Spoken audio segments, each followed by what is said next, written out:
Hello folks, today I'm gonna speak about a very important matter, Runathal, the song of Odin about the runes, and I will give it, I believe, a proper interpretation of more esoteric nature, because if you take things ad literam, you miss the point. Someone with so much experience like Odin, coming from the East, Far East Asia, as the Eddas tell us, with so much intercultural experience, he would have not have been an initiate of ad literam significances. And when I hear academicians saying that Odin actually hung from an actual tree, pierced by his spear for 9 nights and 9 days to stay in a spear, I laugh, because I'm really happy that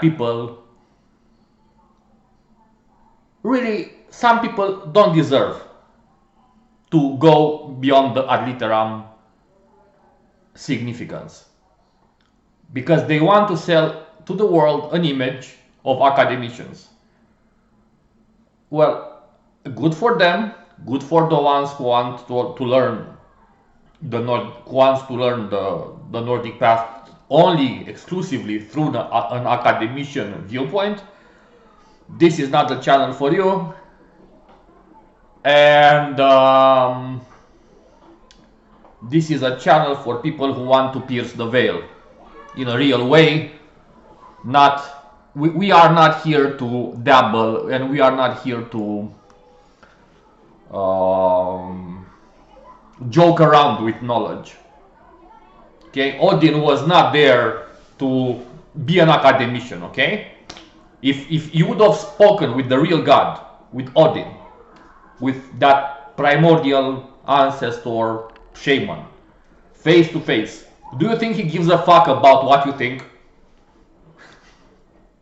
About what you think about lore and what you think about tradition? No, he doesn't give a fuck, because when he was deep in that state of gnosis, he was beyond tradition. Okay, he was on his road towards himself. No tradition can give you this. Only you can give you this. And here it goes. I hung on that windy tree. The windy tree is the energetic body, and the winds in the energetic body are consisted of different types of prana. So winds means here prana, energetic wind. The tree, well, that's you. Yggdrasil means many things. My direct experience with the tree, let's say, the tree of terror, the tree of trembling, the tree of trial. Yeah. So this is a more deeper initiatic perspective here. So he hung on his own tree 9 whole nights and days. Well, 9 whole nights and days means the cycle of birth and rebirth. So basically he dedicated himself to a rebirth process. So when he say 9 whole nights and days, he could have also said, I hung on that windy tree where I was giving birth to myself, where I was reborn again. But this is metaphoric speech. Okay, 9 whole days and nights. Could have been 9 whole months, 9 whole years. It doesn't matter. It's a 9 cycle. So everything deep in runic practice has to do with the 9 breaths. When we open up the exercises for Oddcraft, we do 9 abdominal breaths. abdominal breaths. We give rebirth to our energy. We give restart to our energy on the windy tree of life. Windy tree, because come on, we do odd craft. We try to master odd in the odd craft.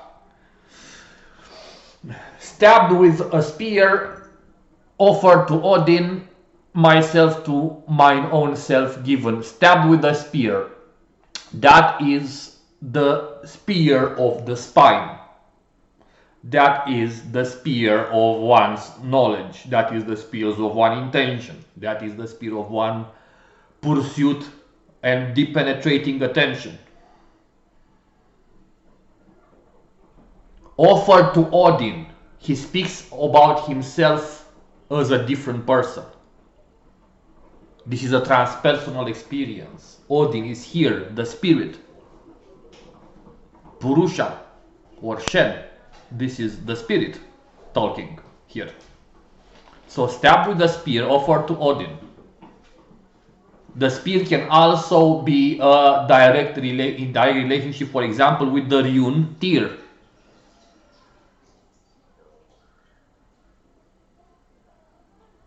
Myself to myself given, maybe this is one of the most deepest and powerful sentences in the entire Nordic philosophy. Myself to my own self given.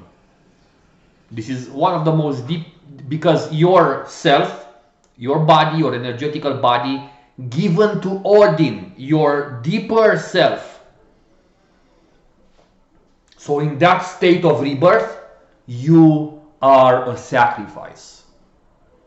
To whom? To your deeper self. So, the deepest state possible in Nordic ecstatic shamanism is a state of you being the sacrifice to your own deeper self. Hello, this is, if you know, come on. And I've heard some popular academicians interpret this in so many ad literam ways. No, man.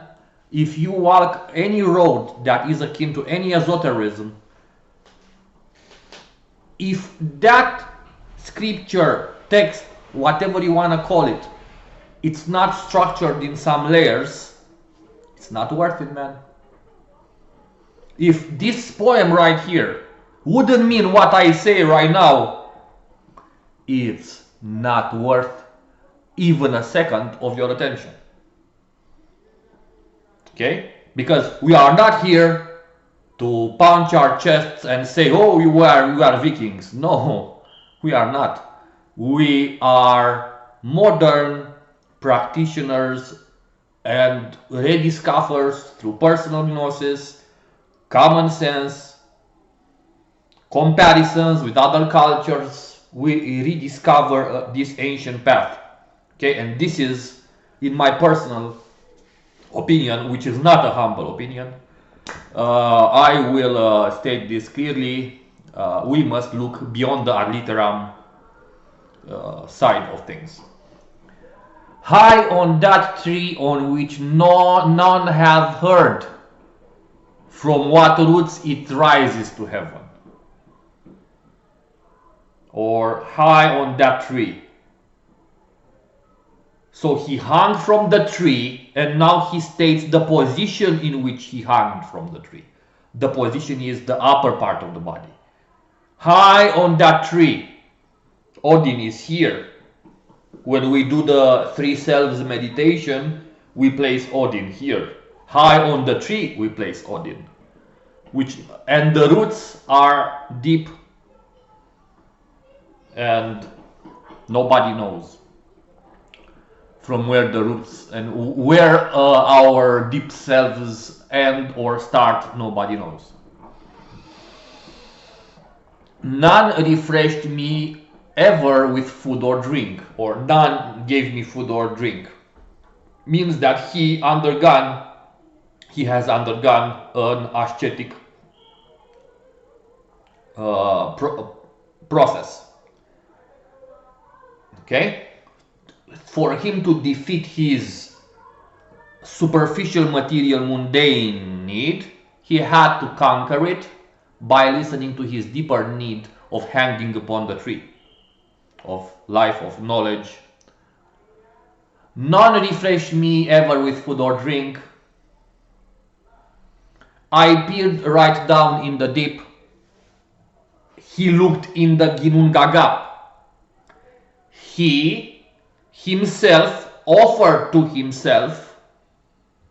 When he say I peered right down in the deep, he does nothing but repeat the myself to myself of own given. I peered right down in the deep, in Ginnungagap, right down in the abyss, in the Uji, in the Ginnungagap. Peered right down in the deep, crying aloud, I lifted the runes. And with a scream, I lifted the runes. There are many translations here. I'm not an expert. Let the expert speak about translations. Crying aloud, I lifted the runes. From Ginnungagap, he reached deeply to his willy, and from there he has cried, he's like a kiai, you know? So, crying aloud, I lifted the runes. So, he had to plunge deep inside himself at a deeper level, at the level of his lower self, at the level of his, not lower self, but primal self. So basically he lifted up the runes from the great abyss, from Uji, from Ginnungagap, from Sunya.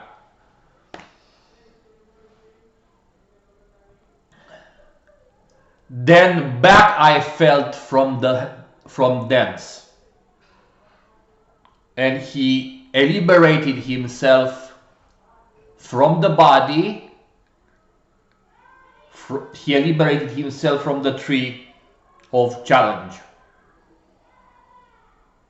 which means that he has gained the ability to leave his body. He has gained the ability to overpower matter. He has gained the ability, period.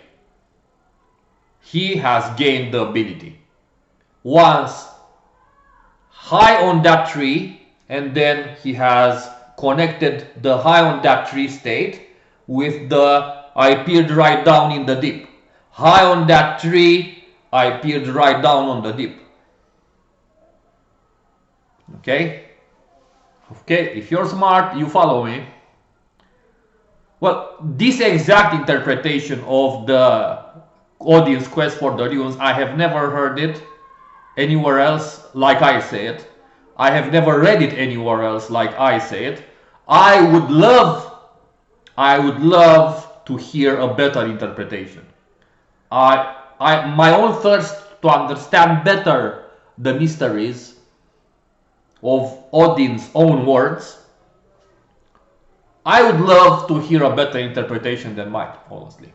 If you can produce a better interpretation, I declare my love to you. Come forth, give it to us, baby. Give it to us, baby. Okay?